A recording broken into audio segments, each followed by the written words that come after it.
The fashion industry keeps women confused on purpose, and confused women buy things they regret. Today, I'm showing you 14 tiny habits that protect your clarity, your money, and your sense of self before that confusion turns into another mistake. Chapter 1: Shop like a woman whose value is deepening. If you keep buying things that do not quite become part of your life, that does not mean something is wrong with you. So much shopping regret starts when a woman starts thinking of herself as past her prime. You are supposed to stay current, stay flattering, stay polished, and stay visibly maintained, as if getting older means you must work harder just to hold your place. There are endless videos online ready to tell women over 40 what they should stop wearing each year. And when a woman absorbs that pressure, shopping stops being neutral and the purchase becomes an attempt to feel restored. And that is why the vintage principle matters so much. Vintage pieces do not become valuable because they stay young. They become valuable because time gave them character and identity, and women do too. After 40, you should not be shopping like a woman trying to recover value through novelty. You should be shopping like a woman whose eye is sharper and whose life deserves more meaning and less noise. The industry wants you anxious, but age isn't a countdown to irrelevance. It's actually the best build-up of immunity to trend panic. Hi, I'm Bridget Fisher, and we're here to prove something radical. After 40, age is your style advantage, not an obstacle. I cut through the noise with German honesty. Welcome to the Aura Club. Chapter 2: Take the 2-question style test before you touch anything else. Now, I want you to stop and take the 2-question style test with me. Most women aren't bad at style at all. They are buried under other people's answers, especially on social media. So pause the video, answer the 2 questions, and comment your territory below. If you don't know whether you naturally shop for casual or impact, and whether you lean classic or trends, almost anything can hook you for 5 minutes. But once you can name your territory clearly, everything sharpens. You stop treating every trend, every aesthetic and polished woman on your screen like a personal instruction. And that's where style autonomy really begins. And if you want to dive deeper into your style territory, you can download the 2-question style test for free. It's linked in the description below. Chapter 3: Use the 10-day test. This is one of the simplest questions a woman can ask herself and one of the most revealing at the same time. Would I wear this for 10 days straight? And if it's occasion wear, like a wedding guest dress for example, would I happily wear it 10 times? Because a lot of women do not regret purchases because the piece was ugly. They regret them because it worked in the moment, but it never really worked in the wardrobe. It worked like in the fitting room, and there was this little rush of possibility. It worked when she was imagining a slightly better version of her wardrobe, but then when it got home and suddenly it needed too much, like the right bra, the perfect weather, the specific shoe, that is usually the moment a woman starts blaming herself, when really the piece was never offering support. It was offering a moment. Stop shopping for the dopamine hit and start shopping for the repeat. A good piece shouldn't just offer a moment. It should offer a system. And the best pieces keep making sense again and again. They work with what you already own, and more importantly, they work on ordinary days. Chapter 4: Know the mood that costs you money. Shopping regret often begins long before checkout. It begins in a mood like the Sunday scaries, or it comes from hormonal lows, boredom, or a strange flatness after too much scrolling. These are not neutral shopping windows. These are moments when the mind is looking for relief, and the industry is delighted to translate that relief into a purchase. And this is why I think women need more compassion and less self-blame, because so many bad buys happen when a woman is not shopping from desire. She's shopping from discomfort. So identify the triggers, then prepare a non-spending activity in advance for those moments. And here's what I like to do in those moments. I read Agatha Christie or Patricia Highsmith books, or I listen to an Amy Winehouse CD. So no screens involved. Let's get offline before the algorithm gets us. A woman who knows how to act during her low moments is much harder to manipulate inside them. Chapter 5, use anger. Limited time, selling fast, almost gone, only a few left, last chance. A lot of women still read that language as information, when very often it is emotional engineering. It's there to speed the body up before the mind even has time to catch up. We are supposed to feel the dopamine rush, and it's there to make hesitation feel like a loss. Once you see that clearly, so much makes sense. That sudden feeling that you need to decide now, and that strange thought that maybe this is the thing that will finally fix the low-level discomfort you have been carrying around. Most of that urgency is so manufactured. And the fashion industry knows a calm woman is much harder to sell to than a rushed one. And sometimes anger is useful here. Not bitterness, but a healthy amount of anger. And this is why I love that Fran Lebowitz clip so much. Watch this. I have been angry since birth, so I'm not maybe the best person to ask. Because I am so angry all the time that I barely have other emotions. So I'm not suggesting that's the best way to go through life. Although I don't understand why people aren't angry. So that is exactly the energy I mean. They want you rushed, so stay slow. And the moment you name the manipulation, the industry loses its power over you. Most style advice for women over 40 is still built on the same tired logic. Accentuate your waist so you look slimmer, dress younger if you want to stay relevant, and reduce your wardrobe to a minimalist capsule if you want to be taken seriously. That is not style, it is bad programming. The Aura Club exists to help women build real style autonomy. And if you are just starting out, begin with Style After 40. It helps you let go of bad programming, understand what changes with age and what gets better, and make clearer, more confident choices about your wardrobe. And if you're ready for the next step, the Core Style Guide gives you a complete wardrobe system. It helps you find your style territory, shop with more confidence, stop impulse buying, and build a wardrobe that works every single day. The basics checklists add an extra practical layer and help you apply that thinking to the season you're dressing for. And if you want my personal eyes on your wardrobe, you can book the Aura Audit. It's a private, personal way to see what belongs, what doesn't, and what will make your wardrobe feel more like you again. You'll answer the questionnaire, share a few photos, and I will personally come back to you within 87 weekday hours. And if you buy any 2 items from the Aura Club, the Wishlist Planner will be added for free at checkout. No code needed. It's my gift to you. Chapter 6. Do not confuse like with love. A surprising amount of shopping regret hides inside the word like.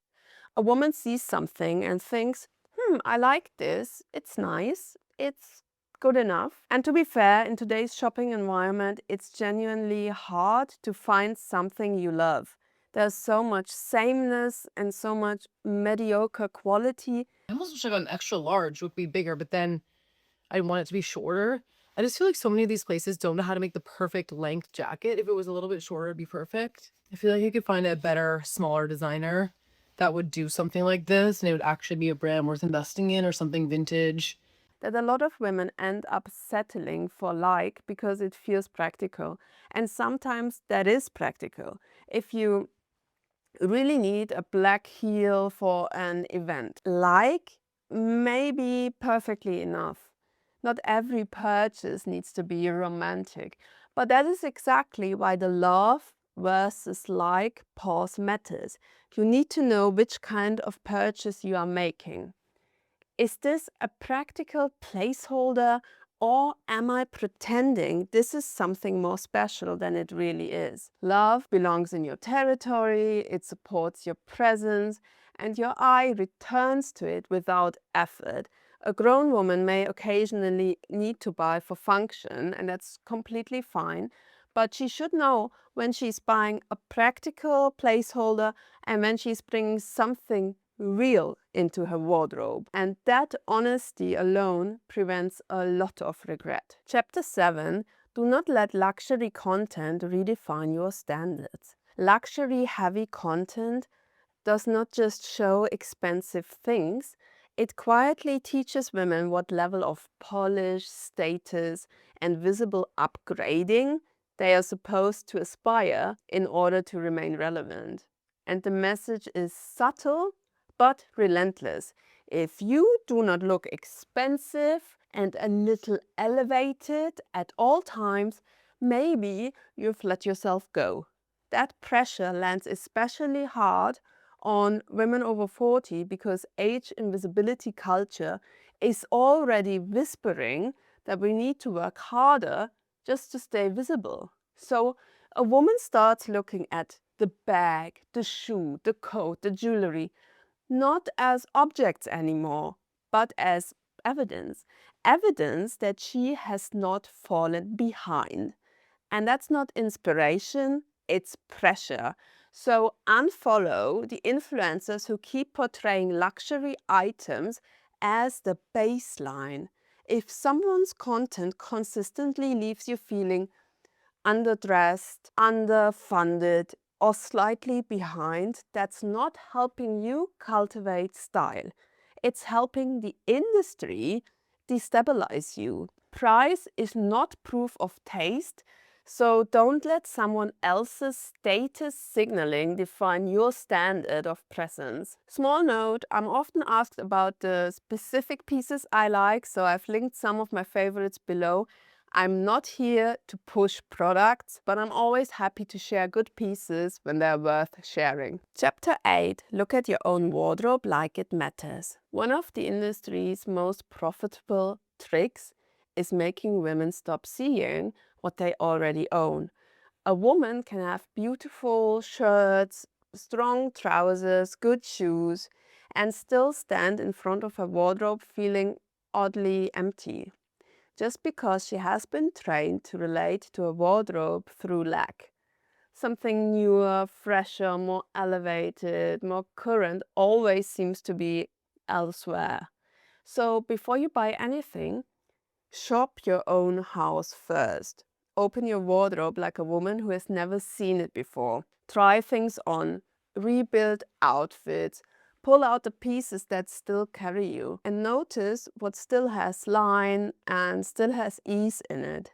Sometimes the problem is not that you have nothing to wear. Sometimes the problem is that you have stopped trusting that your own wardrobe can still answer you. Videos titled something like "What to buy right now" don't hold the solution for you, but returning to what is already here with clear eyes does. Chapter 9: Stop watching women turn consumption into personality. Haul culture has done a lot of damage to women's standards. It makes access look casual, harmless, even aspirational.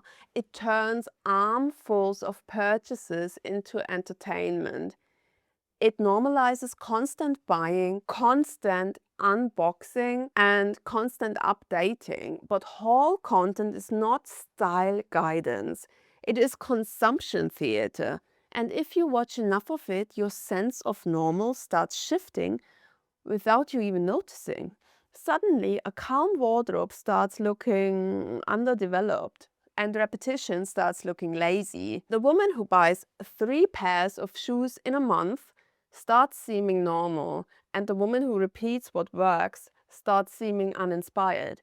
And that shift is not acceptable.